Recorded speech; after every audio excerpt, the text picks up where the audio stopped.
খাওঁতে যদি মোৰ মানুহে এনেকুৱা কৰে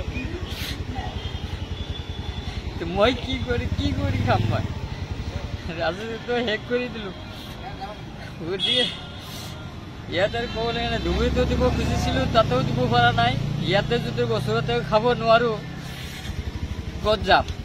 কি কৰি খাম? মই এটা দোকান কৰি খাওঁতে যদি মই অপৰাধ বা মোৰ দোকান যদি নোহোৱা হয়, মানুহে 15 দিন বা 20 দিন মানুহ গেডাৰিং হ'ব, এইটো 100%। তাৰ বুলি যে গোটেই দিনে যে এনেকৈ থাকিব এইটো নহয়। কিন্তু সেইটো কাৰণে যে মোক এনেকৈ ষড়যন্ত্ৰ কৰি মোক নোহোৱা কৰিব, চবেই তাই থাকিবৰে। যদি ফুটপাথৰ কাৰো পাৰ্মিশ্যন নাই, ঠিক আছে উঠাই দিয়ক, মোক ক'বলগীয়া একো নাই। কিন্তু চবেই কৰি খাব পাৰে, কিন্তু চুগালিটো খাব নোৱাৰে। চুগালিটো আনটো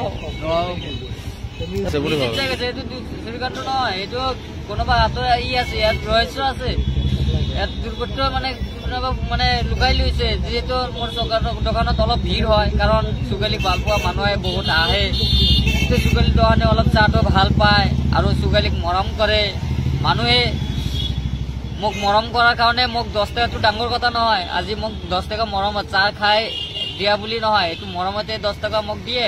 যে চুগালি বহুত সংগ্ৰাম কৰিলে, বহুত কষ্টত আছো, দুখীয়া মানুহ। গতিকে জীৱনখন আমি বাচোৱাৰ কাৰণে মানুহে এক কাপ চাহতে এনে পইচাটো 10 টকা দিব নোৱাৰে।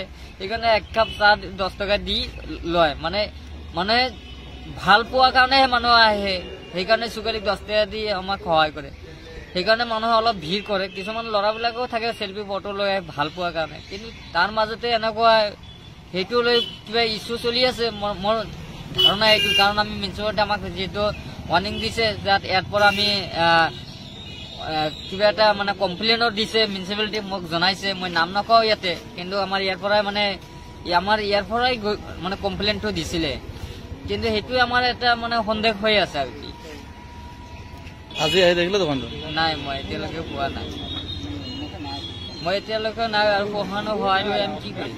প্ৰশাসনেতো আমাক চুগালি ব্যৱস্থা কৰিব নোৱাৰিব, মই ভালকৈ জানো। কাৰণ মই ল'লেও আমি যাইলে মাত দিব বাছ এইখিনি, কিন্তু আমি যে সহায় পাম বুলি মই বিশ্বাস নহয়। ইমান দিন কষ্ট কৰি খাই আছে, আজি যদি মই এইটোও যদি নহয়, মই কি কৰি খাম এতিয়া? সহায় কৰিবলৈ সহায়টো আমাক নকৰিব কোনেও।